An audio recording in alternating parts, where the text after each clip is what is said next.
Welcome to the channel.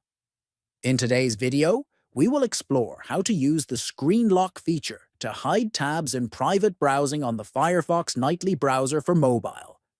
This feature helps keep your private browsing sessions secure. First, open the Firefox Nightly browser on your mobile device. Next, look at the top right and tap on the three-dot menu icon. Then, from the drop-down menu, select Settings. After that, scroll down to find the Private Browsing section.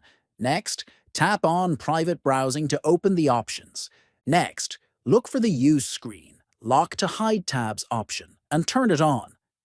This will ensure that whenever you leave Firefox or switch apps, your private browsing tabs will remain hidden behind your device's screen lock.